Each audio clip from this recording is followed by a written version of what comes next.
fantastic panel. We have speakers from different parts of the world, India, Cambodia, and Brazil. So this panel examines perceptions around sexualities and how these are shaped by language, traditions, as well as increasing globalization. The male experience of sexual violence is also interrogated, since it does not easily lead to solidarity with women's experiences of sexual violence. So today, for this panel, we have 3 speakers.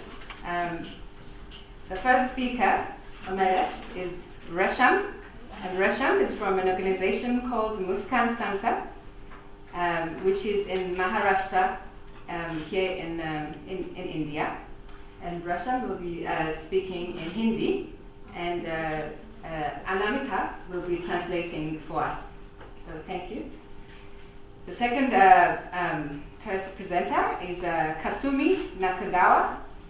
And Kasumi was born in Kobe, Kasumi, and migrated to Cambodia in 1997, where she's permanently living with her 2 sons. She has engaged in various women's empowerment in Cambodia, as well as an advisor to the Ministry of Women's Affairs. She's also a lecturer at Panasatra University of Cambodia since 2002, teaching in gender studies. And our third panelist is Magnus Nascimento. And Magnus has a PhD in collective health from State University of Rio de Janeiro. And he has been working with men and masculinities over the last 15 years in Brazil and in Africa. He's a former executive director of Institute Pro Mundo and one of the co-founders of Men's Network for Gender Equality. He specializes in gender, sexuality, violence, gender-based violence, and homophobia. So the session will go as this. Each panelist will have 15 minutes to talk, and then we will invite everybody for some reflections and questions, and then responses from that. So I will give it hand over to Resham first, who will be speaking in Hindi, and Anamika translating. Thank you.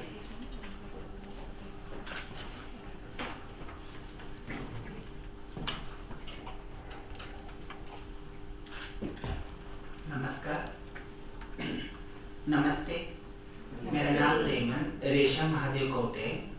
मैं महाराष्ट्र से आई हूँ, सांगली से, और मैं एक sex worker हूँ और TG हूँ, और मैं सेक्स वर्कर की लड़की हूँ। Hello, my name is Rachel. I'm here from Sangli, India. I work for an organization called Muskan. I'm a sex worker. I'm a sex worker's child, and I'm also a transgender.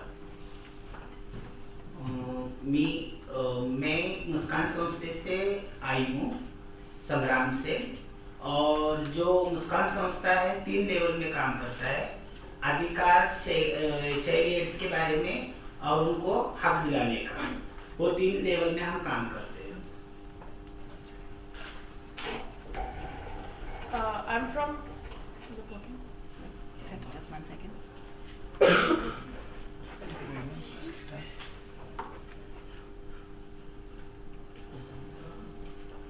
Yeah, that's not. Is it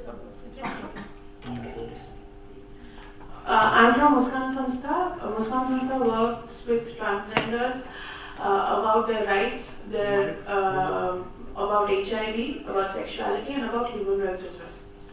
अभी मैं एक घटना बताने जा रही हूँ आपको, जो देवराष्ट्र का है। वो एक टीजी का और एक पोती का है, जो उसके ऊपर जो अधिकार जो हिंसा हुई है, वो बारे में बताने जा रही हूँ मैं अभी आपको। एक पोती थी देवराष्ट्र में, उसको उसके माँ बाप ने घर से बाहर निकाल दिया था। तो उस टाइम पे उसके पास रहने को घर भी नहीं था, जो अभी खाने को पैसा भी नहीं था उस टाइम पे। तो उसने क्या करी, जो वाव होना शुरू करी, जो मंगती, जो नाच गाना करने लगी। नाच गाना करने के बाद में उसके पास थोड़ा पैसा इकट्ठा आया, 1-2 साल के बाद 2 पैसा इकट्ठा हुआ। इकट्ठा होने के बाद में फिर उसने जागा ली, जागा लेके घर बांधी और खुद का घर दार तो हो गया, परपंचा करने लगी है, अभी संसार करने लगी है वो। तो उसके बाद में एक धड़कन ग्रुप बोल के यहाँ पे एक लड़के लोग का ग्रुप था, जो ग्रुप में उसका एक पार्टनर था और उसका पार्टनर का भाई अध्यक्ष था उस ग्रुप का, धड़कन ग्रुप का, और उसका हाथ बहुत ऊपर तक था जो धड़कन ग्रुप के नगर सेवक तक। तो उसके बाद में उसको बहुत अत्याचार करने लगे, क्योंकि उसको 2 गुंठा जागा के ऊपर उसका आग था। तो 2 गुंठा जागा मिला तो मैं कुछ तो करूंगा बोल के, तो क्योंकि उसके घर जो उसके खेत को लग गई था, तो मेरे खेत के पास टीजी रहने को है करके बोल के उसको ये प्रॉब्लम था। तो उसने क्या करी, जो उसके भाई को मालूम पड़ा कि मेरा भाई एक टीजी के साथ में है, तो उसका भाई ने कुछ लड़के लोग को बोला कि बोल के कि उसको मारो, उसका कुछ तो करो और यहाँ से भाग जाने मांगता है बोल के। तो उसके बाद में उसको उसके भाई लोग ने बोले, उसके भाई ने उसको लड़के लोग को बोला, लड़के लोग को बोलने के बाद में वो लड़के लोग क्या करने लगे, उसके घर के ऊपर पत्थर फेंकने लगे, उसकी मुर्गियां चोरी करने लगे, वो मुर्गी के अंडे भी चोरी करने लगे और भैंस बकरी भी चोरी करके लेके गए, और तो और उसको उठा के लेके गए और उसके साथ में 4 आदमी लोग सेक्स करे और उसको इतना मारे कि उसको कुछ प्रॉब्लम बोलने को भी नहीं हो रहा था। और उसके घर से पुलिस स्टेशन 10-15 किलोमीटर दूर था। वो पुलिस स्टेशन गई, पुलिस स्टेशन जाने के बाद में जो पुलिस वाले लोग को, जो धड़कन ग्रुप के आदमी लोग ने पहला जाके बोले कि हमारे ऊपर वो हम लोग लड़के लोग को देखती है, लड़के लोग को क्या बुलाती है, ये करती है, मगर वो कुछ नहीं था, वो सब झूठ था, क्योंकि वो कंप्लेंट नहीं लेना मांगता था बोल के वो लोग ने ऐसा बोले। बोलने के बाद में फिर उसने पुलिस वाले ने क्या किया, उसको दमदाटी देके भगा दिया, फिर वापिस ऐसा नहीं करने मांगता है बोल के, तेरे घर में तू रह जा बोल के फिर बोल दिए। बोल देने के बाद में खुद जाके कर ली, फिर और एक ऐसे ही करे, मारहान करे उसको। तो ये क्या बोली, पुलिस स्टेशन जाओगी तो कुछ कंप्लेंट भी नहीं लेते और वो लोग तो उठ सुट के मारने वाले। इसके लिए मैं क्या करती हूँ, घासलेट लेती हूँ और पुलिस स्टेशन के पास जाके खुद खुशी करना चाहती हूँ। फिर घासलेट डाल के दी, तो उतने में पुलिस वाले ने क्या किया, जो उसको मार के उसको जेल में डाला, जेल में डाल के और उसको बोला ये तू करी क्या नहीं, वो गलती है, ऐसा मत कर, तू खुद अधिकार से लड़ करके उसको समझा के भेजा। समझा के भेजने के बाद में पुलिस वाला भी देखो दिन भर रात भर सेक्स किया उसके साथ में, और सुबह उठ के उसको दुकान के नीचे मार के उसको घर को भगाता है, जो दूसरे पुलिस वाले को नहीं बोलना मांगता है बोल के। फिर उसको एक हमारी मुस्कान की पोती मिली एमएसए, जो ट्रांसजेंडर उसकी सहेली थी, तो उसको मिलने को बोल के वो घर को गई। जाने के बाद में उसको सब बोली ऐसा कि ऐसा मेरे ऊपर अत्याचार हो रहा है और आदमी लोग मेरे को बहुत मार रहे हैं, इधर के लड़के लोग, और ऐसा हो रहा है प्रॉब्लम। तो उसने क्या करी, तो उसने बोली कि एक मुस्कान संस्था बोल के सांगली में, तू जा, इधर जाएगी तो तेरे ऊपर कुछ तो वो लोग करेंगे, कार्रवाई करेंगे बोल के ऐसे बोले। तो उस दिन भी बहुत मारे वो लोग को, वो कोती को उस दिन भी बहुत मारे। जो उसके घर में कौन पीजी जाएंगे तो भी वो लोग उसको, लड़के लोग को शक आता था, क्योंकि हमारे बारे में कुछ तो बोलते। फिर उस बात में उसको सांगली आई, सांगली आने के बाद में फिर हम लोग के पास मुस्कान संस्था में वो आई। आने के बाद में हमको सब बोली, हमने क्या किए, उसको पूछे तुझे कब मारे, कभी मारे, तो हमने पूछने के बाद में वो बोली यार कल रात को मारे मेरे को। तो कितने बजे, रात को 2-3 बजे के दरमियान मारे। तो तू सिविल को गई थी क्या, तो नहीं गई, क्योंकि तेरा पीठ के ऊपर नीला हरा हुआ है, पेट के ऊपर मार लगा है, छाती के ऊपर मार लगा है, तो पहले जाके मेडिकल रिपोर्ट लेके आ सिविल से दिखा के। तो मेडिकल रिपोर्ट लाने के लिए हम उसको सिविल भेजे, सांगली सिविल को। तो रिपोर्ट देने में भी डॉक्टर लोग ने देखो, जो उसको जख्म लगे हैं, जो उसको कहाँ घाव लगे, यहाँ पे नहीं देखे उसको, जो उसकी लिंग को देखने लगे, जो लिंग का रिपोर्ट हम लोग को भेज के दिया। तो हमने रिपोर्ट देख के पढ़े, तो हमने बोले तुम चले जाओ, इसके बाद हम आते हैं आपके घर में। फिर तो एक दिन उसको भेजे हमने, तो फिर दूसरे दिन हम गए खुद जाने के बाद में, उसके बाद में हम गए 20-25 जन गाड़ी करके गए। जाने के बाद में हम उनको बोले हम लोग आए अभी डर मत करके बोले।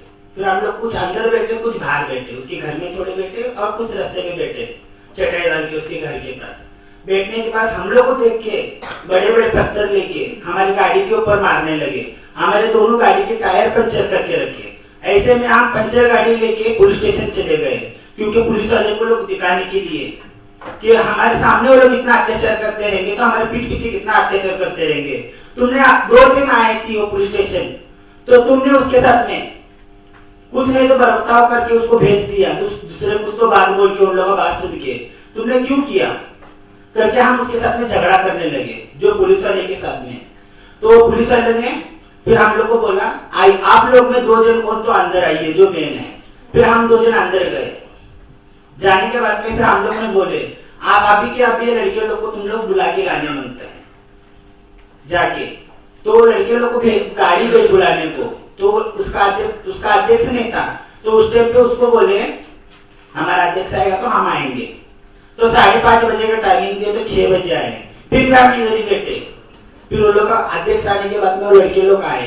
आने के बाद में फिर बोलने के बाद में फिर अभी उसके बाद में कुछ तो प्रॉब्लम हमारी पोती को हुई तो हम ऊपर तक चले जाएंगे। हमारे पोती से तुमको कुछ प्रॉब्लम हुआ तो तुम हमको फोन करो, हमारी संस्था को फोन करो, हम खुद आते। हमारी इसकी बात कुछ तो प्रॉब्लम हुआ तो हम छोड़ने वाले नहीं। There was a transgender in Devrastra, which is a place in Maharashtra, in 2013. He was kicked out of his by his family, and he was living on the streets, on the footpath, etc. So after he got some money by working somewhere, by taking money from people, by dancing, by performing, the TG was able to buy a 2,000 square foot of land in a certain area over there. And the TG had a partner who was part of a group called Hafgan, who was politically alive in that area. Once the partner's brother was the head of that group, that youth group which used to work there. And once the partner's brother got to know about this, the partner's brother wanted to throw the TG out of the land he was living on. And so the partner's brother told the boys to take care of it. To remove the transgender from the place, the local boys stole his chicken, saris, took him to the farms nearby and forcefully had sex with him. When the transgender visited the police station to lodge a complaint against these boys, the local boys formed a group of about 20 to 25, went to the police station and blamed the transgender for all the situation she was in and for being immoral and attracting the men of the local area. The police, under the pressure of these boys, blamed the transgender for being a transgender and for corrupting the boys of the local place. The police eventually did not write any complaint and hit the transgender after listening to the boys. Similarly, these boys hit the transgender again brutally one day. The transgender went to the police station and tried to lodge a complaint. When the police failed to lodge that complaint because of the pressure they received from these boys, the transgender, then feeling helpless, put kerosene over her body and tried to kill herself. The police put her in a lockup for attempting to commit suicide, had forceful sex with her, hit her and sent her back. After a day, after which she was hit again by these boys when she reached her house. One of our workers saw this, who was part of the Muskan group she is a part of, went up to her and told her to visit the Sangli office where the DIC is. DIC is a drop-in center. And the workers in the Sangli office told the transgender to get a medical report done for all the bruises she had received because it would be helpful in lodging an FIR complaint. When the transgender went to the civil hospital, instead of checking the bruises she had, they checked her genitals and gave a report on that. Because the transgender was illiterate, she came with the report. When they showed it to the workers in Sangli, they said that this will not work to lodge a police complaint. You go back home and we'll come. Then, when they went to his house, the boys came together in a group. The boys from the local youth group started throwing stones at the house, punctured the cars. Then people from Muskan went to the police station as a group, and 2 of them went inside the police station to talk to the police. The police agreed to listen to the story of both the parties due to the pressure they received from the organization to see who lies in fault. After which, the police then took a written statement from the group of boys that they will not create any issues for the transgender, and the and Muskan told that if the transgender creates any issues in the local area, they should come to them and not hit her. Currently, the transgender is living. Okay, sorry. तो उसके बाद में हमने घर आ गए तो उसको बोले अभी घर में रहती है उसका पार्टनर भी उसके साथ में रहता है उसका पार्टनर इधर भी आता है और अपने घर में भी जाता है अभी कुछ नहीं है इधर देखो ये घटनाएं से हमें कितनी घटनाएं घड़ी है और कितनी हमको संगठन करना पड़ा है इस घटना के बारे में Currently, the transgender is living on the land she owns without any issues from the group of boys, and the partner also visits her. To solve all these issues, we actually had to collectivize, go to the area and put pressure on the local authorities to just lodge a simple FIR complaint. तो उसके ऊपर पहला तो अत्याचार पैसे के ऊपर हुआ जो उसका नुकसान हुआ उसकी भैंस उसकी मुर्गियां उसका घर और उसका शरीर का जो उतना खर्चा कर रही है पैसे का अत्याचार उसके ऊपर हुआ मानसिक त्रास हुआ उसको भावनिक त्रास हुआ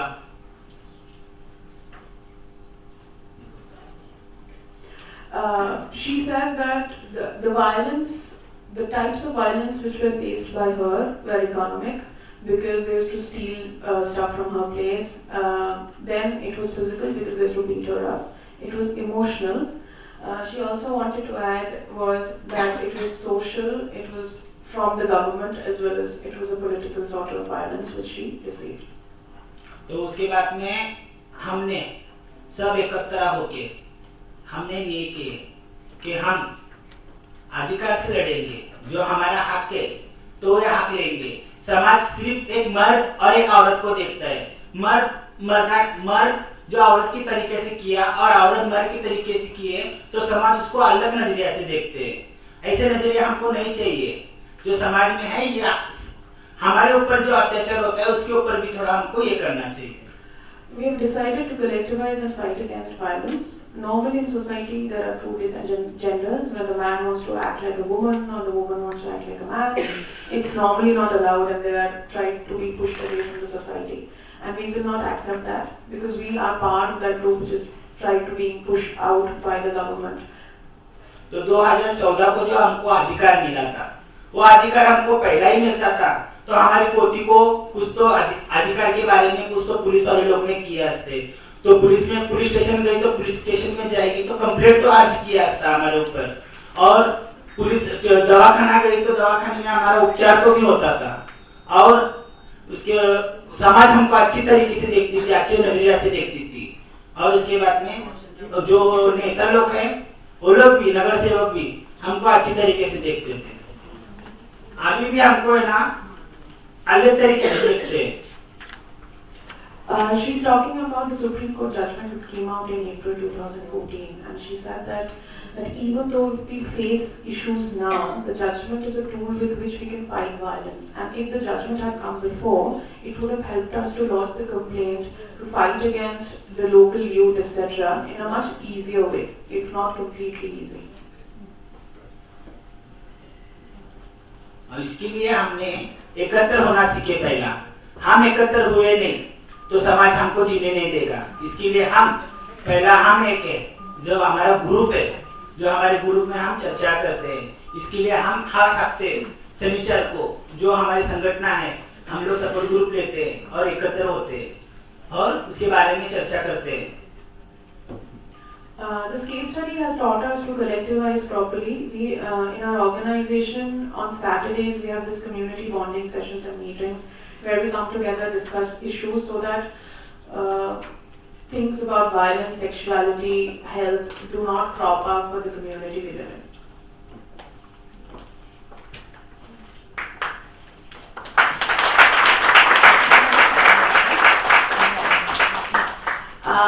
I just want to add one thing. Rachel doesn't know how to read and write, but still she has done this research on her own.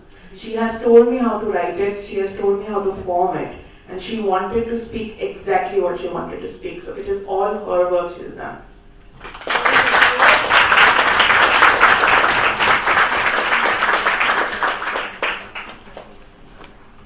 Thank you, Resham, for highlighting some of the important work that still needs to take place through social mobilization, and also how the criminal justice system and the health system become complicit in performing all forms of injustices.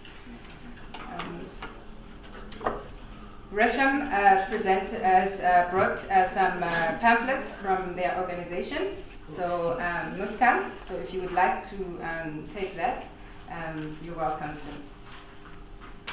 So the next speaker,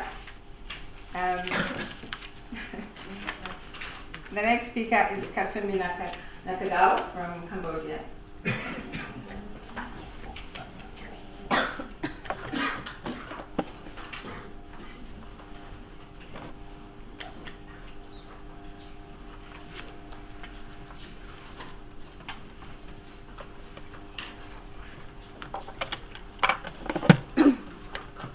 Thank you very much, Chairperson, and very good morning, everybody.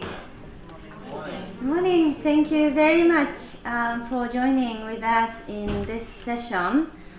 I hope your translation. Thank you so much. Thank you.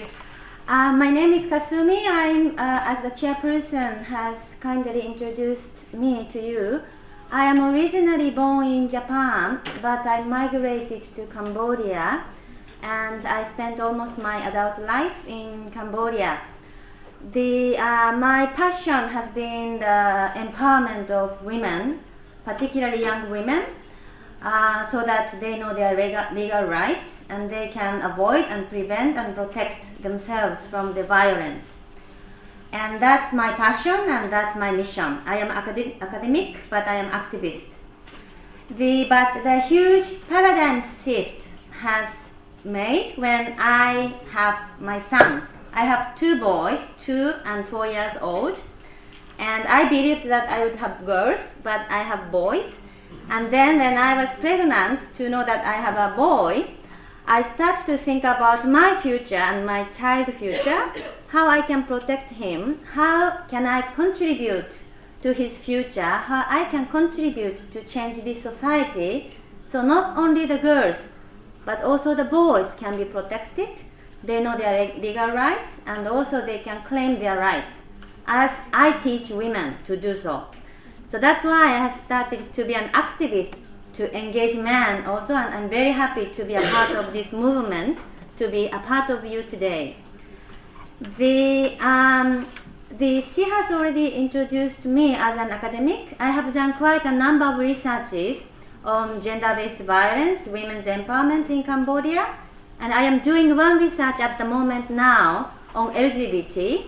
Sexualities is a new area for me, and also in Cambodia, and I'm very interested to explore these issues more personally. And as you may know, Cambodia suffered a long civil war, as in many other countries. And I did the first research into gender-based violence in Cambodian conflict, sexual violence against women in the Cambodian conflict, which you may know that the Cambodian tribunal prosecuting the Khmer Rouge leaders are now discussing about forced marriage. I did the first research to present the evidence. And I am now collecting the data from lesbian women and transgendered women, interviewing them about their personal experiences of violence 30 years ago, because nobody has documented their stories. They haven't broken any silence, so we don't know what happened. So I'm very excited to meet with those fantastic ladies and women to listen to their very, very painful stories. I have interviews immediately after I go back to Cambodia again. So that's a little bit about myself. My presentation today is basically about sexualities in Cambodia under the context of masculinities. I have introduced a little bit about myself already. So I would like to ask you, how many of you have been to Cambodia? Could you raise your hands? How many of you came to Cambodia before? Only one? Oh, thank you so much. Thank you so much. Okay, so I should have brought the map also, but Cambodia is the country in between Thailand as everybody knows maybe, and Laos and Vietnam.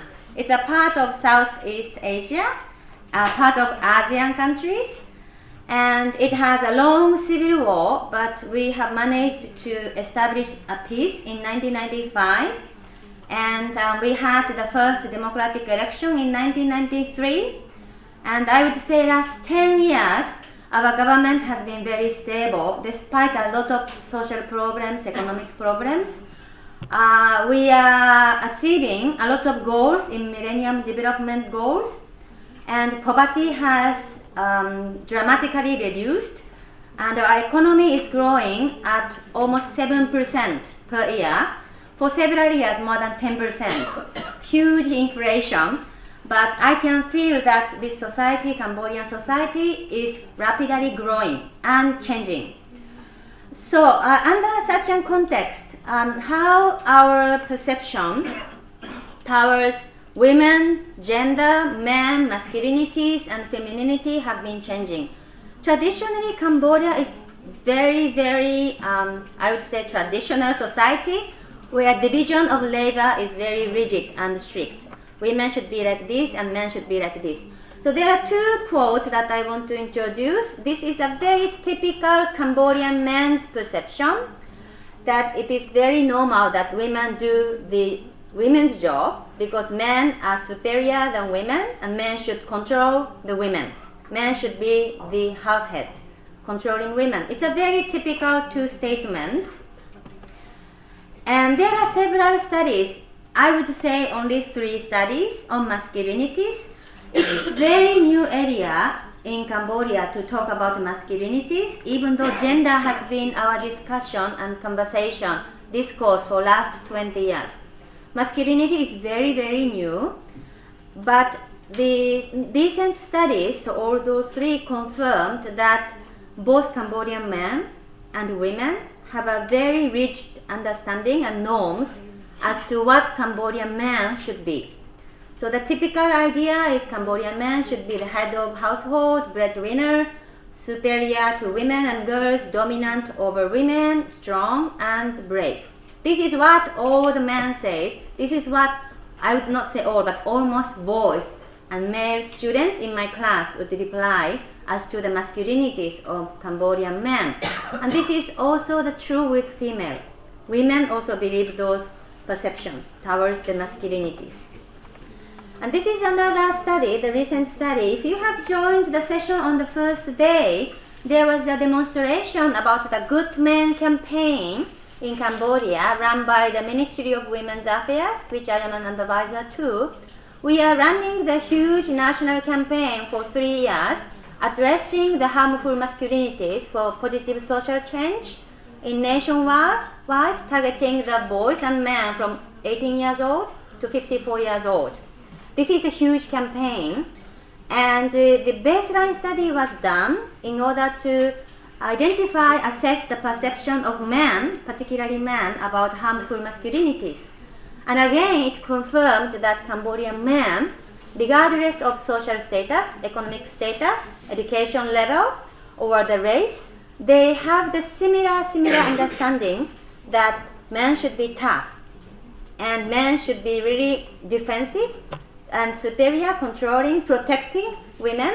And what was really shocking to me was the last one, that the 63% of men said they are very ashamed to have a homosexual son, which is really, I think something should be done to address this problem. We don't have actually much data about sexualities in Cambodia. So this is one of the very few data that we have to show how people understand about the sexuality, sexual diversities. Okay, so another perception about gender equality.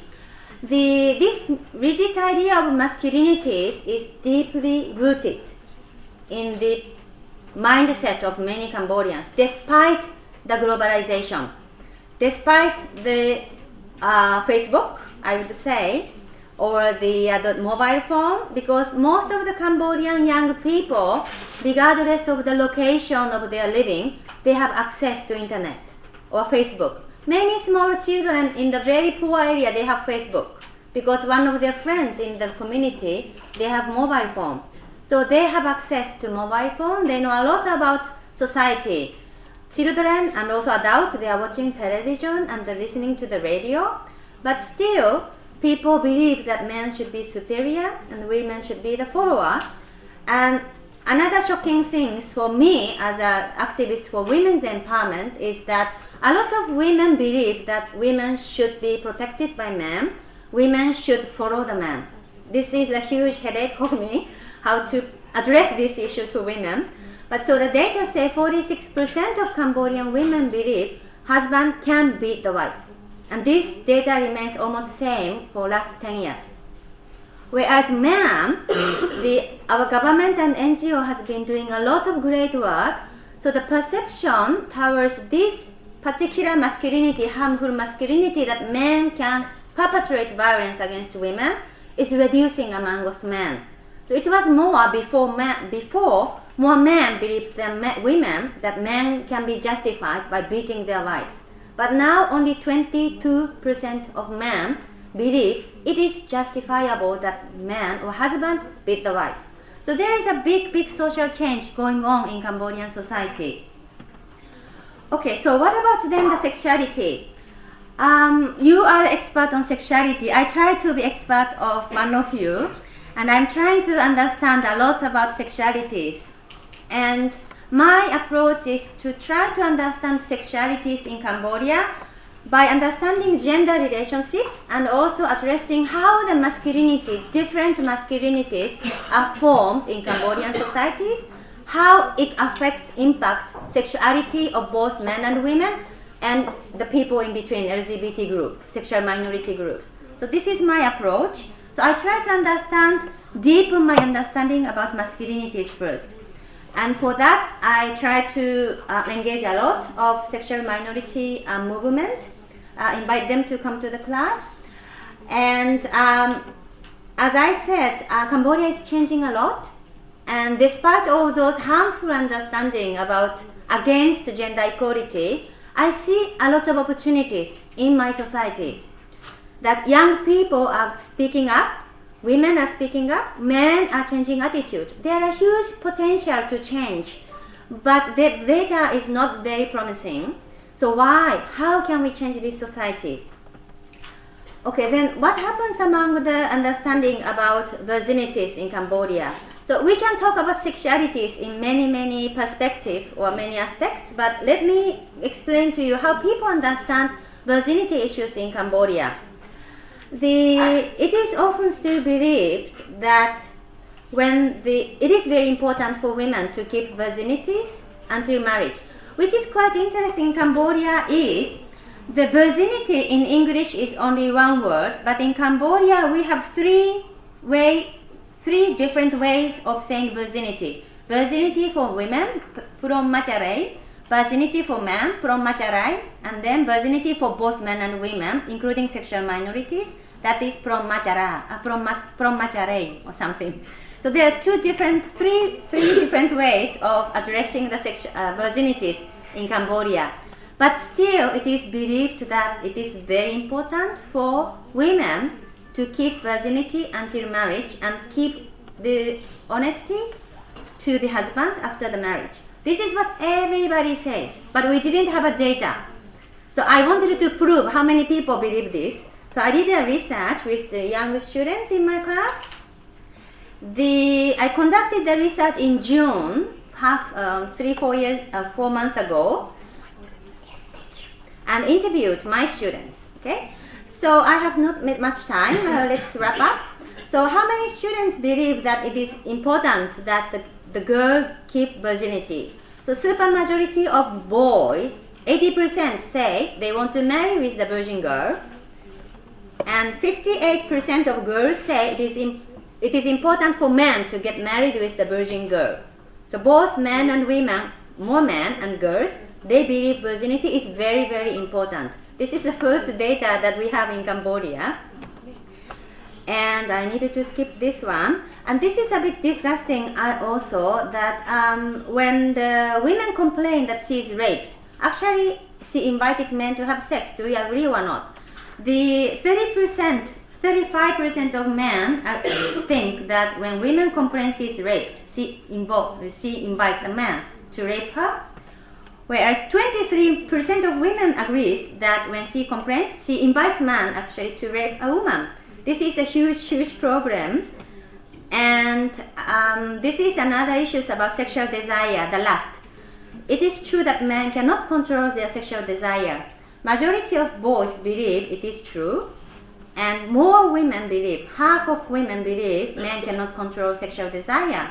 So there is rigid understanding and misperception about sexualities in Cambodia among the youth group. Okay, so some of the findings, my research is huge. So some of the findings is that both boys and girls believe virginity is very important. And another one is that a lot of people still think sex workers cannot be raped. I'm very sorry. I did the research with sex workers and majority of them were gang raped. And then those boys who gang rape the women, they don't think it's a crime. And it is more women think that it's important that they are patient for husband for the adultery, and men believe they have the sexual entitlement, and men and women think men cannot control their sexual desire. Okay, so how can we move to the primary prevention?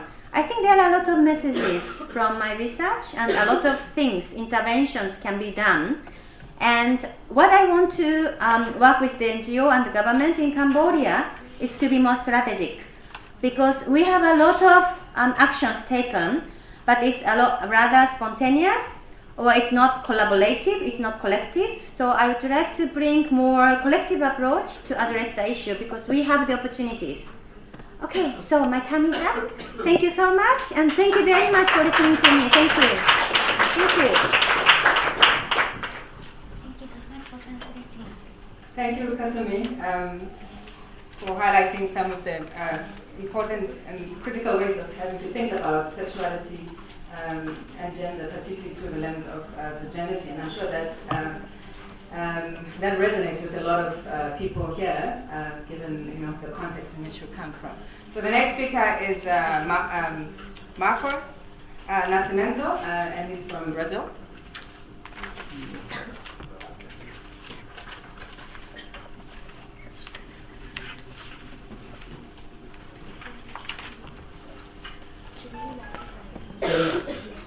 Well, good morning, everyone. Now it's working. Yeah. Good morning, everyone. My name is Magnus Miento. I'm from Brazil, and I want to share with you some thoughts and reflections around sexual diversity, men, masculinities, and homophobia from a study carried out in Brazil, Mexico, and Chile. And for me, I'm very happy to be back in India after so many years, and I had the privilege to be one of the organizers of the first symposium in Rio 5 years ago, and it's so interesting for us working on men and masculinities issues to see like 1,000 of people seeking information, sharing experiences, and learning from each other. So I'm really happy to be here. As I said, I've been working on men masculinities for 15, 20 years in different countries in Latin America and Lusophone countries in Africa as well. And I think sexual diversity and homosexuality is one of the most sensitive topics to work with men and boys, especially when we are considered a gender justice perspective. Let me introduce the Men and Gender Equality Policy Project. It's a multi-year, multi-country effort to build evidence based on engagement and health, social development, and gender equality. It's overall coordination by Instituto Pro Mundo in Brazil and US, as well as the International Center for Research on Women based in the US. And we have different partners around the globe. In the case of Latin America, we have Instituto Pro Mundo in Brazil, Cultura Salud in Chile, and Colegio de México in Mexico. this project has three different arms. The first one is a scan of the policies. How can we check if men and masculinity's perspective is being considered in promoting gender equality policies? The other one is a survey, the International Men and Gender Equality Survey. We have heard about 20,000 men around the globe in different aspects of gender equality: health, education, employment, care work, violence, sexual exploitation, among others. And we have the third piece, Men Who Care study, with qualitative life story interviews with men involving in care work. Why sexual diversity is an issue for men and masculinities? And I think there are some good reasons to talk about this. Well, homophobia is not a psychological issue. It's not exactly a phobia, but it's a social prejudice towards homosexual, lesbian, and transgender people. We have seen high levels of social intolerance worldwide, and we can consider homophobia as like a pillar of the construction of masculinity, but not only for heterosexual people, but for homosexual men as well. And we see that homophobia somehow is a regulatory tool among men. So to be very close to a man, or I'm afraid of another man, many times is based on this phenomenon of homophobia. And I want to bring some policy context from Latin America, in a different way from countries in Africa or including Asia. Same-sex relations are not criminalized in Latin America, especially in those countries, Chile, Brazil, and Mexico. Same-sex marriage is legal in Brazil right now since last year, with some challenges, but it's legal, and in some states and Mexico. But there are restrictions regarding to adoption of children. It's another sensitive topic on this issue. And in the case of Brazil, Chile, and Mexico, we have some specific legislation against discrimination based on sexual orientation and gender identity. There are our samples in Brazil, Chile, and Mexico. We seek to listen to men from urban areas, rural areas, low-income men, middle class, and as you can imagine, our challenge is to reach all those men in those countries. I promise that I do not have so many slides, so many graphics, but I want to share with some few findings from image to help us to make a reflection together. This is one of the first statements. Being around an homosexual makes me feel uncomfortable. And I think here we have a misunderstanding between sexual orientation and gender expressions and gender identity. So to be around an effeminate man makes me uncomfortable. And there is a link between homosexuality and feminine for most of those men. Being homosexual means most of the time this man wants to be a woman, and it's no value for the most of the society. So I think there is an interesting thought here. As you can see, Chile tends to be more conservative on this topic. The second one, I would never have a gay friend. It's a statement from the GEM scale, the gender role measure scale, developed by Promundo many years ago. And we can see again, Chile tends to be more conservative. But it's, when I was talking about homophobia as a regulatory tool, I mean, this is something that happens very frequently. So I don't want to have a gay friend because I can put my masculinity on a suspicious. Maybe I'm a gay as well, or people can perceive myself as a gay man. So something that important in our reflection. I'm not homophobic, but I would be ashamed if I had a homosexual son. I think this is one of the most interesting topics, and from qualitative studies, we can see that most of the time they say, well, I don't have any kind of prejudice, I don't discriminate, I'm not homophobic, but I would be ashamed if I have a homosexual son. I mean, homosexuality outside home is something. Inside home, it's completely different. And the last one, the adoption of children, should be forbidden by law. And we see that both Mexico and Chile, and relatively in terms of Brazil, most of men agreed with this. This idea that the gay couples are not or should be not allowed to adopt children. And I think there is a very strong connection between homosexuality and pedophilia. So this idea that they are not good caregivers, and who knows if those children could be homosexual in the future. So this idea is present here. I have 3 photos from 2014, the gay parade in Brazil, in São Paulo, one of the biggest gay parades in the world. 3 million people are there every year. We also have this gay parade in Chile, and this little boy is from Mexico. And it's quite interesting to see that most of the time the gay parade is engaging different perspectives in terms of people, sexual orientation, gender identity, and families as well.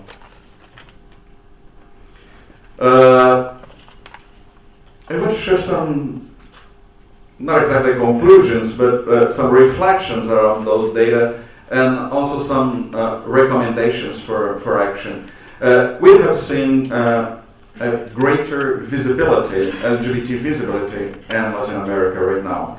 It's completely different from the past 20 years ago, for example. But despite of those recent accomplishments, the region shows high level of homophobic violence against LGBT people, including homicides.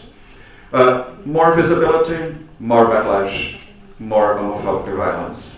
We have seen so many cases in Brazil, in Chile, in Mexico,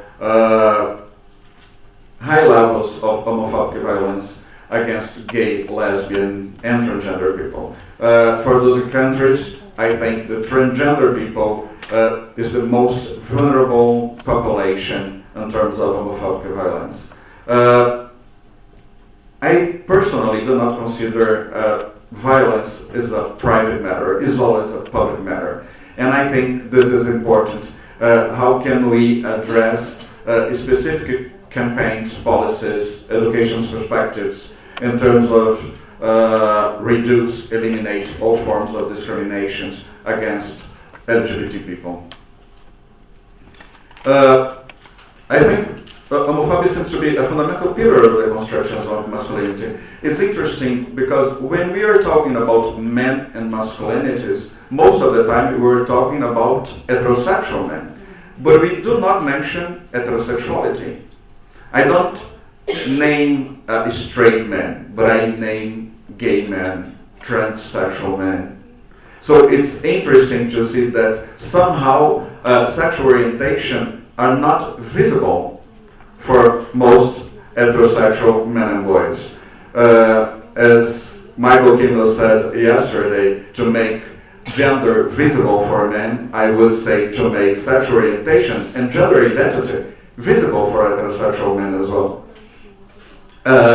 When we analyze those data by age or levels of education, we see that both have an impact on homophobic attitudes.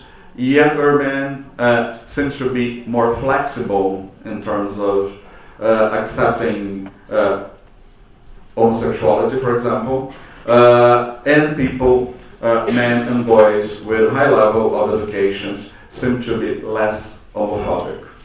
But I think it's crucial to consider this topic as a cultural, social, economical, and political aspects involved.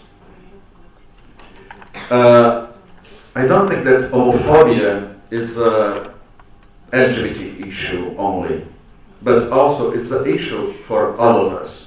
All of us who are activists, all of us who are practitioners, all of us who are educators. As I said, I think one of the most important topics is to make sexual orientation and gender identity visible for men. And from other researchers in Latin America, including Brazil, Chile, Mexico, and other countries in the region, shows that family, schools, and communities most of the time are unsafe spaces for LGBT youth. So prejudice and discrimination most of the time starts at family. We have the homophobic bullying in schools. It's a serious problem in the region. And of course, the homophobic violence in the communities are also an important topic to be considered. If we see education as a key factor to reduce homophobia or to challenging homophobia, I would say that we have to address not only what we consider as sex education, but also gender education. To make most of the time, homophobic violence brings gender issues, not only sexuality issues, but also gender issues as well. And questioning gender stereotypes, questioning heteronormativity, and challenging homophobia seems to be quite important in this field.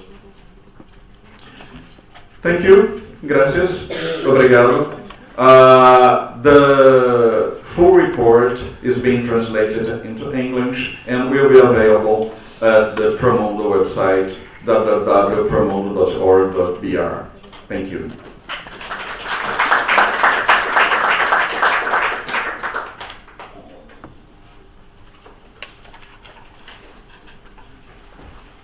Okay, thank you, Marcos. Something to take from your talk is the way in which we can start thinking about homophobia as a regulatory tool for masculinity. And I think that will open up a lot of conversations around homophobia and masculinity just generally.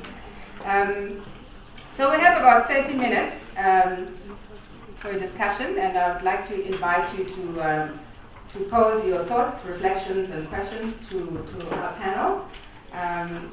But maybe before we do that, I will abuse and use my position as chair to kick off with the first set of questions.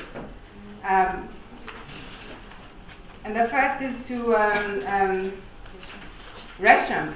I mean, we appreciated your talk around your transgender experiences in India, but I was wondering if there are really differences,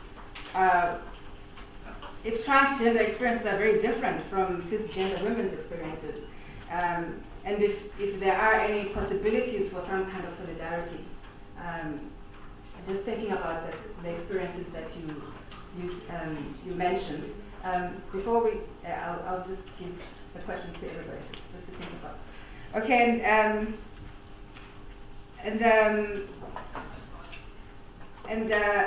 the second question that I have was to Kasumi, and it was about trying to think about the overlap and connections between tradition and modernity, not as polar opposites.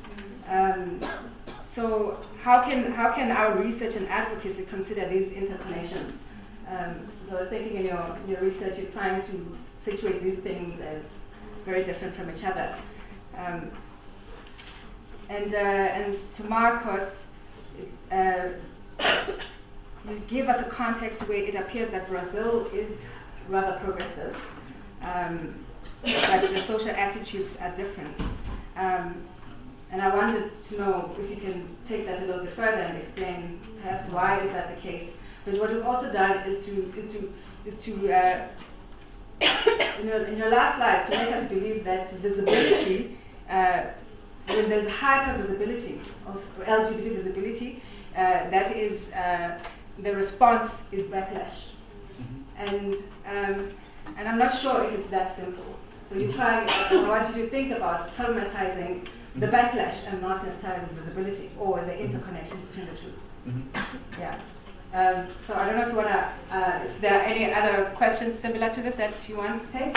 So let me see how many hands we have. So Kopano, gentleman over there, and okay, so we'll start with Kopano. Well, thank you very much for your work that you do, and most of what you presented, from Gresham to Kasumi to Marcus, resonates with me. So here's the thing. The mic is seems to be on. So now resonates with me. I'm Kopan from South Africa.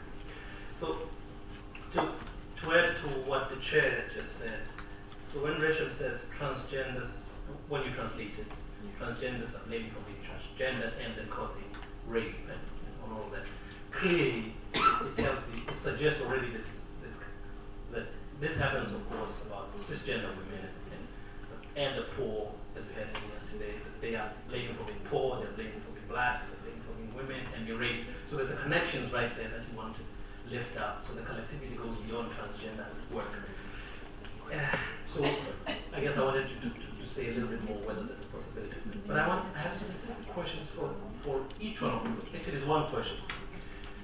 So let me start with Marcos. There's a question, and Kasumi.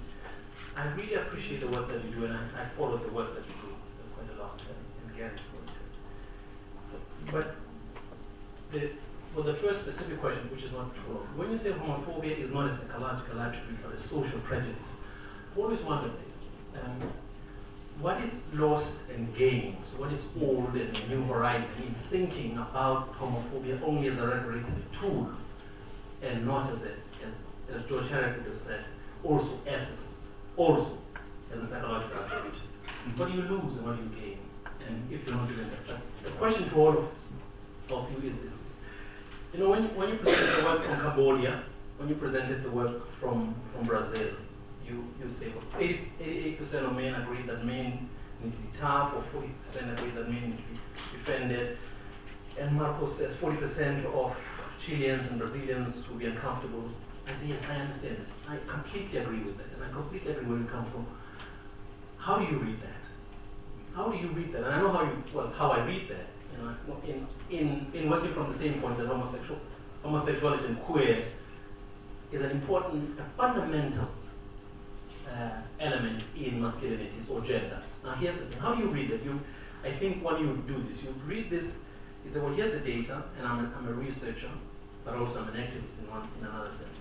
I would take then Raymond Cornell and say, well, here's a hegemonic masculinity, or Jeff Hand, here's hegemony of men, or you take Judith Butler, here's livability, performativity of gender. But be careful of that. I'm saying, are you careful enough? Because what you're doing is doing exactly what Stanley and Weiss said a long time ago. When you're replacing Marxism or positivism with feminism and make feminism a grand narrative in reading life, you're doing exactly the same problem. And they were warning us as feminists. Be careful of that, rather than reading these lives. Is there more happening here because of other knowledge power divisions, coloniality of power, other things? Aren't you doing that? Are we replacing one grand narrative with the others, including Raymond Connell's beautiful work in Judith Butler? So I'm suggesting that, are we careful enough in reading what's happening in particular contexts? Thank you. Yes, I found all of that very interesting. My question was quite specific, I think, also to Marco. It was about linking masculine performance and homophobia. And I think the chair already sort of pointed this out about the visibility and it necessarily being bad or good. My question was, is it not that there are particular forms of masculinity and particular forms of masculine, of homosexuality, particular forms of it, sort of the effeminate, the camp, that become a problem when they are too visible? And so then that links up very much to sort of masculinities and gender relations more broadly. and how women are seen by and understood by men, and how effeminacy or anything that is effeminate or feminine is viewed. So if you could perhaps emphasize on that a little bit. Yeah, let's take the last question for this round, and I'll come back to the next round. Hi, question to Marcus actually, and while talking about the issues of homosexuality, homophobia, transphobia, it's particularly in reference to the fact that all across the panel, people have been talking about the issues of violence, which is especially related to femininity and certain sort of disorder. Well, you talk about the pedophilia.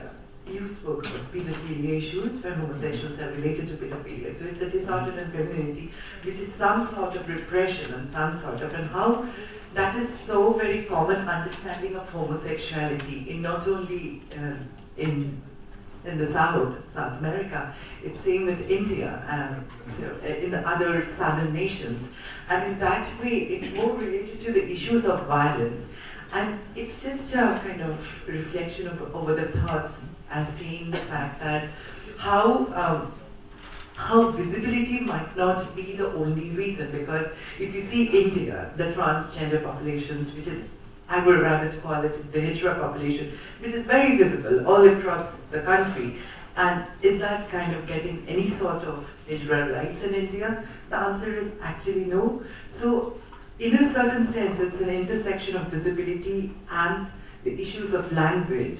It's more from a broader macro level perspective of theorization to the interconnections of the micro issues of society, to that of how the engagement of language and visibility and the, as you were saying, homophobia is one of the major reasons, or transphobia is one of the major reasons to understand masculinity. And we have been talking about women for the last 2 days, and gender violences as a whole. But the issues of the root cause of violence lies in how different sorts of violence is laid down. And in certain way, like R.W. Connell and Julie Butler, R.W. Connell's recent work on understanding violence, understanding masculinity vis-a-vis the northern preoccupation to that of the southern preoccupation. I mean, I don't think theories in the north should be related to the theories in the south, because the context is very different. So we in the south should have to understand the issues what's happening in the south, which is pretty similar to that of what homophobia is a bit different in the northern countries, like Western Europe, US, America, to that of India, Brazil. It's quite different. So it's just a reflection of how we understand homophobia and transphobia from the perspective of masculinity in the southern regions. Thanks. Okay. Thank you for your questions and thoughts. So I will invite the panelists to respond. Maybe Roshan can start.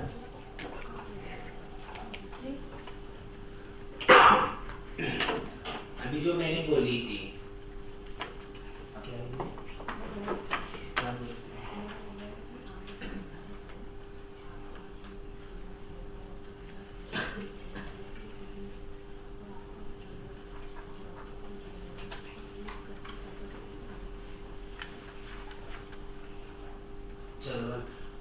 जो हमारी चलवल है, जो हमारी तकलीफ है, जो sex worker औरत लोग कैसे ओपन में खड़ा रहते हैं, उनकी गंदी रहती है, जो लोग खुद बोल सकते हैं मैं सेक्स वर्कर हूँ बोल के।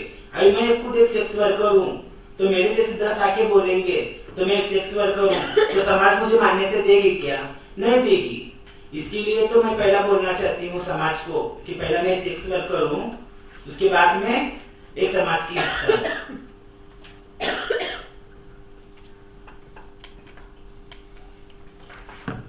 She's talking about how the female sex workers are giving the space of a brothel, as opposed to the transgenders who don't have that space in Sangli. That is where she comes from.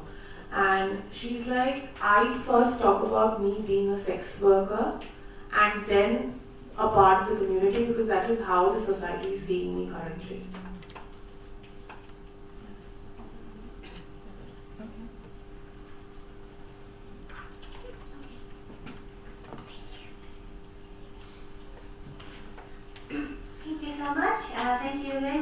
asking me this question about modernity towards the tradition.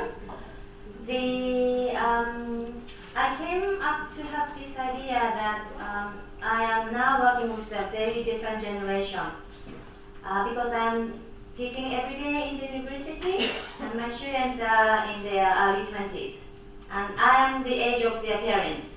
Most students, their mother is the same age as me and I see them like my children, and then there is a huge gap and I see a lot of potentials, differences between the women that are working together in the government or in NGO who are their mother's generation, my generation, and the young ones.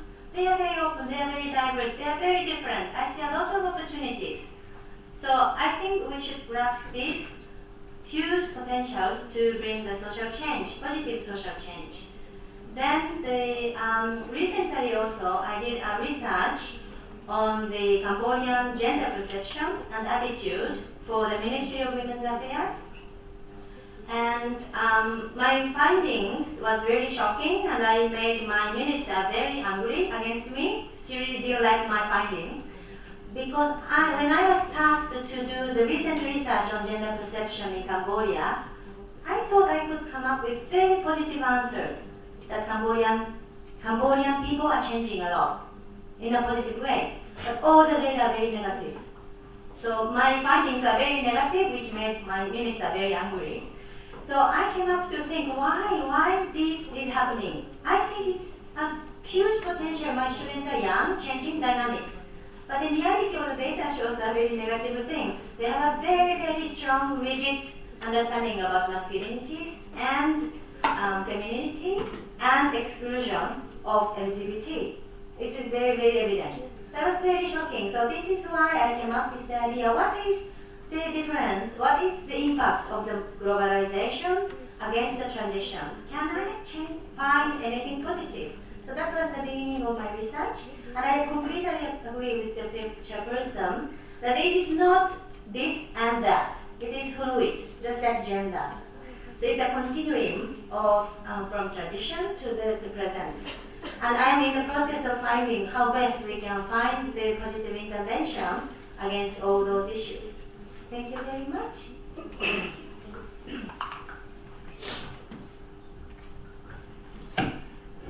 Well, thank you so much for your inputs and reflections. 15 minutes is a challenge to present all of those data and reflections, but I would highlight some points, maybe to make clear what I call visibility or LGBT visibility in the context of Brazil, for example. We have seen over the last 5-10 years greater visibility of LGBT people in schools, in the streets, but also in the media. As you probably know, the Brazilian soap operas are very well known throughout Latin America, and we had the first gay kiss in a soap opera, 9 p.m., and it was like the final match of the World Cup for many people in Brazil. All of those visibilities is leading to some kind of criticism performed by very, very conservative groups, most of the time based on religious beliefs. We have a very conservative parliament, as I want to say that. Most based on Christian evangelical groups represented in our parliament. And for example, in our national education plan for the next 10 years, there was a strong movement to take all of references on gender, sexual orientation, because they call gender ideology. There is a gay dictatorship in the country. There is an idea that to talk about homosexuality or to make LGBT people more visible for the society is promoting homosexuality among young children. So as you see, it has been very, very difficult, especially for educators in the case of Brazil, and I think in other countries in Latin America as well. So when I was talking about LGBT visibility, I was talking about this, especially the media powerful and how conservative groups is leading with us. And of course, they are very, in terms of very political, organized groups. And I think it's very dangerous for us in this moment.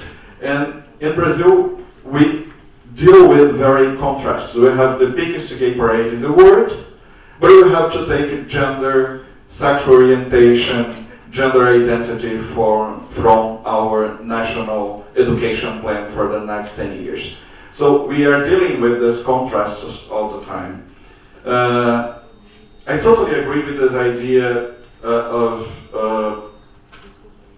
masculinities in a plural form, so many aspects related to masculinities. And I think we can use the same for homosexuality. We have homosexualities. So different forms, expressions, and identities that makes our lives probably more difficult, but also much more interesting. And how can we address this difference, particularly, and I'm totally involved on this, particularly from the education sector. So how can we train teachers? How can we make, for example, lesbian, gay, straight alliances in schools? How can we make school a safer space for adolescents, for youth in the country? So I've been involved on educational training for teachers around the country, and it has been very difficult. And it brought me for the session yesterday about religion and fundamentalisms. And I think this is one of the challenges in terms of working with LGBT issues. And at the end, I think homophobia, it's a quite problematic concept. It came from the medical discourse, the psychiatry. It was first used by psychiatrists. And this idea of phobia, that's something at the individual level, I think it's quite problematic. But we are dealing with the social problem. And of course there is some psychological issues involved, but I want to highlight this. Homophobia is not only at the individual level, but it's a structural level. And I was thinking about when I talked about homophobia is not a psychological issue per se, but it's a structure factor that we need to take account in terms of political, economical, social, cultural, etc., etc., etc. And of course, it related to heteronormativity. I'm sorry. So many aspects involved. Now, because I do want to invite another round of reflections. I see a few hands. So will you please just keep your response brief so we can allow for more people. So we'll start at this side and go over there towards Gloria and come back to the front. And okay, yeah, you can start. Make it brief. My name is Tony. Thank you. My name is Tony. I come from Indonesia, from a province called Aceh. So in my province, just recently the government passed a local regulation that punishes homosexual conduct with 100 times whipping or lashing and 100 grams gold fine or 100 months imprisonment. So, and in response to that, we and the LGBT group in my province got organized and carried out some advocacy work together. So it's just a reflection from Marco's idea of the notions of visibility and impacts to the LGBT movement. So when we got organized and do advocacy, through our work, it made us visible, and it turned out to be negative impact, really more negative impact, because it's just reinforce government argument to issue the regulation saying that, see, this is why we need to make a regulation, because this kind of people are among us, and even they are now having an organization.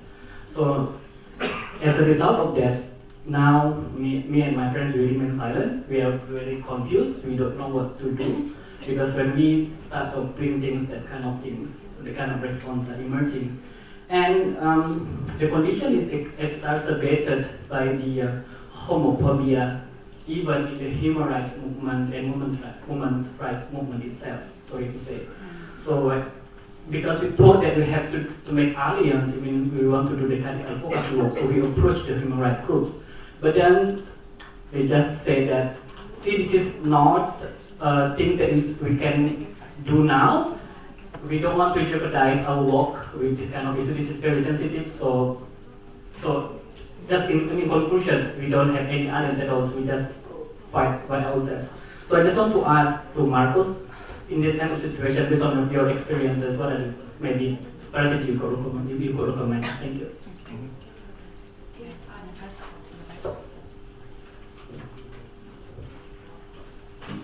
Hello.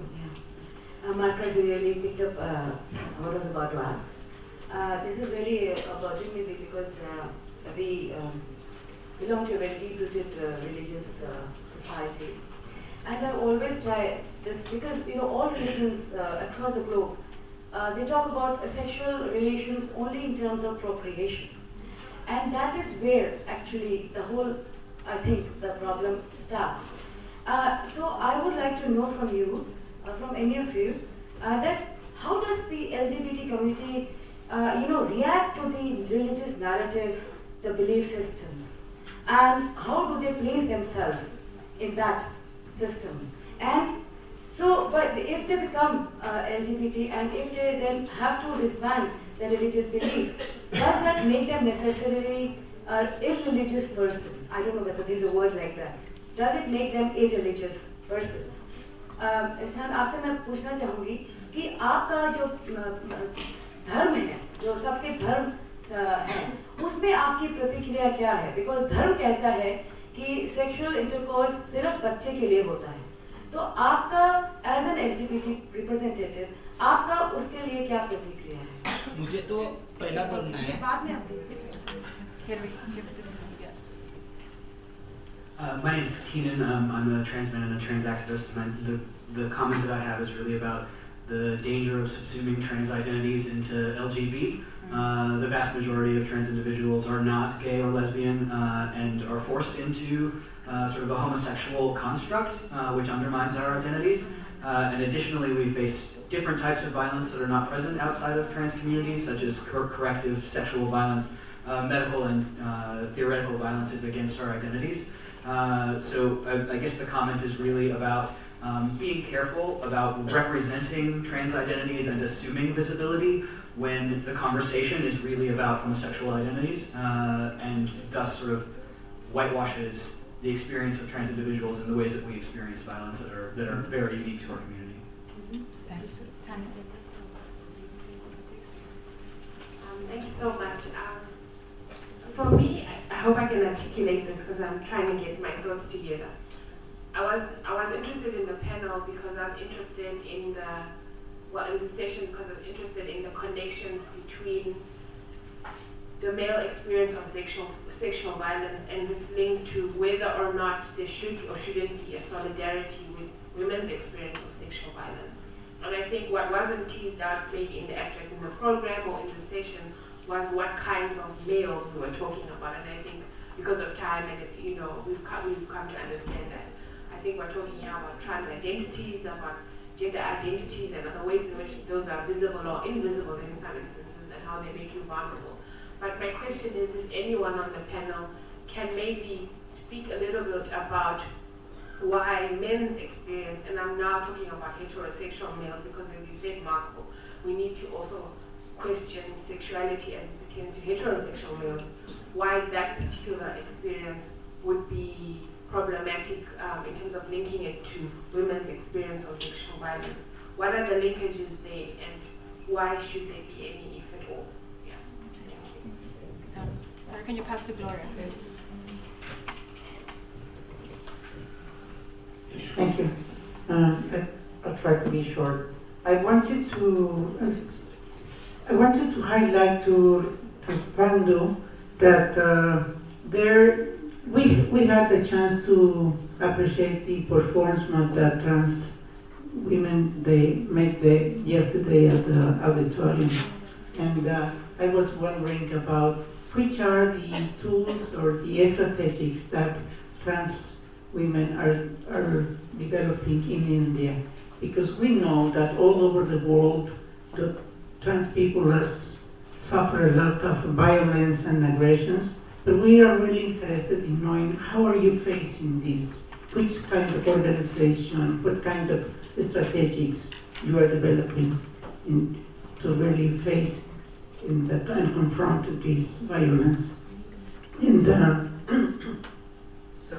about the Kasumi research, I think I was wondering about how long these results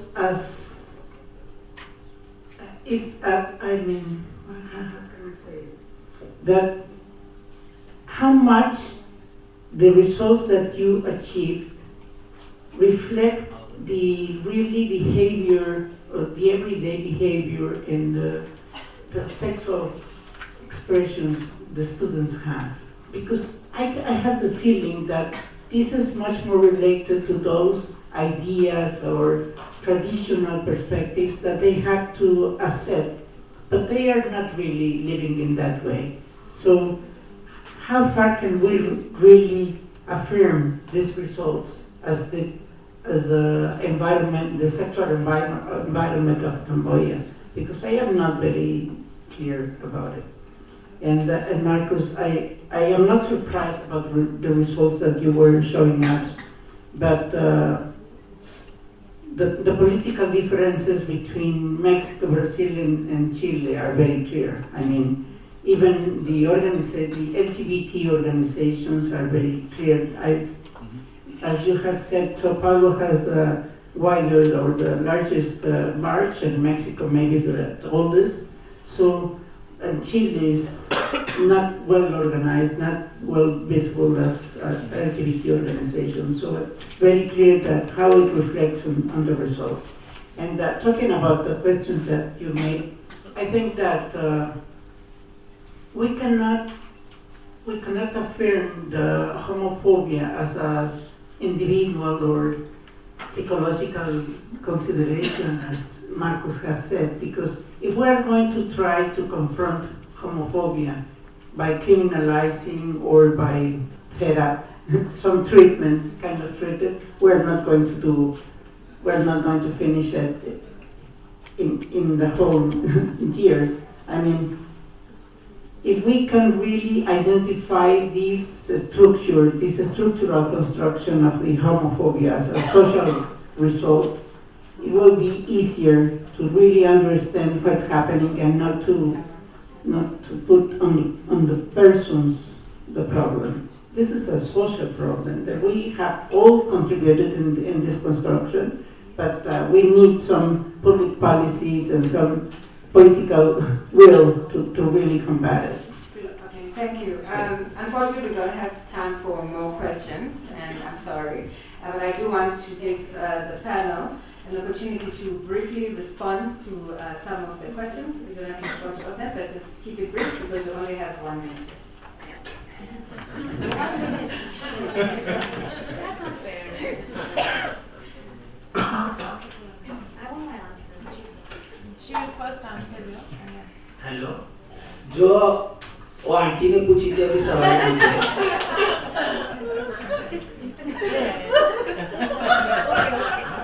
जो कल नाच गाना देखी थी तो नाच गाने में आप लोग कैसा पूछते कैसा नहीं करते तो पहला हमारा भी एक नाटक था माय मदर इज घरवाली हस्बैंड इज वाइफ जो हम लोग ने पहला शो करे थे अशोका होटल में जो तो वो नाटक में हम लोग ने दिखाए थे कि हमारा जो अधिकार है जो हमारे ऊपर अत्याचार होते हैं पुलिस वाला करता है गुंड करता है समाज करता है समाज के लोग करते हैं जो हमारे साथ में जबरदस्ती करते हैं, मारहान करते हैं, हमारे साथ में बिन विरोध का सेक्स करते हैं, और जेल में हम लोगों को डाला तो पुलिस वाले लोग भी हमारे साथ में सेक्स करते हैं, तो हमारे साथ में जबरदस्ती करते हैं, मारहान करते हैं पुलिस स्टेशन में भी, और समाज में भी ऐसा है। हम रास्ते में जाएंगे तो छक्का जा रहा है, तो हिजड़ा जा रहा है, कौन मामू बोलता है, कौन बोल बोलता है, हर एक नमूने की हमको हिंसा आती है, और हर एक नमूना हमको नाम रखता है, हर नाम से हमको गुजरना पड़ता है, और इसके लिए हम लोग सब जन को लड़ाई देते आए हैं। और अभी भी हम आउटरीच को जाएंगे तो हम आउटरीच करते हैं जो कोटियों से, जो पीजीओ से बात करते हैं, उस टाइम पे हम बोलते हैं जो हम लिए कि वह नहीं लिए, और जो आप लोग के साथ में नगर सेवक आएंगे जो आपके पास, तो पहले अपने हक के बारे में पूछना और आपका अधिकार के बारे में पूछना उसको, तो पहले हम लोग उनको सवाल ये उठाते हैं। For you, she's saying that we used to have a play about a few years back, which was called. My mother is Garwali's husband is wife. My mother the घरवाली, her मालक is wife. इसका meaning समझाओ कि नहीं पर? मेरी माँ घरवाली है, मेरी माँ घरवाली और उसका मालक, मालक मीन्स पार्टनर, और उसकी वाइफ, उस पार्टनर की wife. Technically, it's the relationship where the mother, who's the sex worker, is the madam or the brothel owner, or who has the relationship with not just the client or partner, but also the wife which the partner has. And my mother, as it's from the point of view of the sex worker's children. So she's saying we used to have that play, and we have performed here in Delhi and also in IHC a few years back, where we have spoken about the various levels of violence transgenders have also faced with police, with the government, etc. So that is one tool. The other tool is we go out for community outreach, which is this big program which we have not just in Samli but the various parts of countries due to the targeted intervention project of the government. And there, as an organization, we talk about that, yes, you talk about the law, you talk about various other things, but the first thing you talk about with the government officials is about your rights. And that is from where you begin.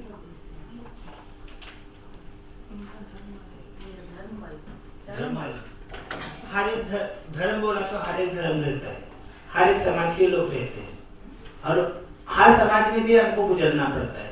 और जो धर्म बोलते हैं जो sex करना बच्चे लोग के लिए करना है, ये बच्चे लोग के लिए सिर्फ करना पड़ता है, क्यों? हमारी इच्छा नहीं है, हमारी इच्छा नहीं है। मेरी शरीर है जो आदमी का है, मगर भावना तो मुझे औरतों की जैसी होती है ना, तो मुझे सेक्स की गरज नहीं है, मुझे पार्टनर की गरज नहीं है, मुझे भी है, मेरा भी एक पार्टनर है जो उसके साथ मैं सेक्स करती हूँ।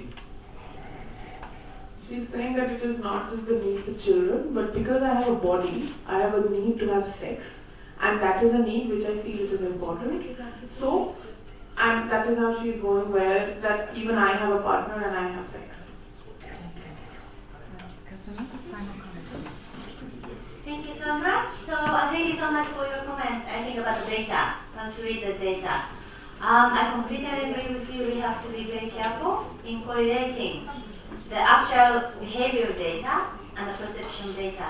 And my research was limited in this scope about only the perception. And I just want to add one more thing, that Cambodia is, if you know, we have the king, which is the gay. Cambodia is the first country who has the yes, our king is gay. Yeah, but still, so we are pretty open, but still, the data showed 68% of fathers say they are ashamed of having a homosexual man, the son. So it's really shocking. So it's the point, we have to be very careful by reading the data. Thank you so much. Marcus, very short. Well, at the end of the day, I think we are talking about changing social norms, and we know that how difficult it is to change social norms. What calls me attention in terms of this discussion about sexual diversity and men and masculinities, most of the time men are perpetrators of homophobic violence. And it's linked somehow to the violence against women, for example. No, most of the time men are perpetrators of violence.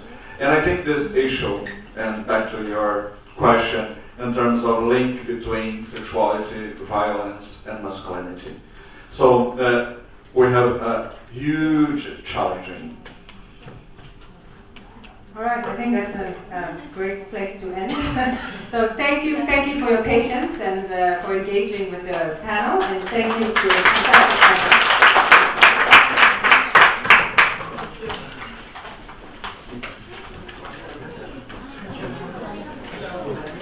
And there's some flyers here from Muscat on sex worker rights if you want to take them. How are you?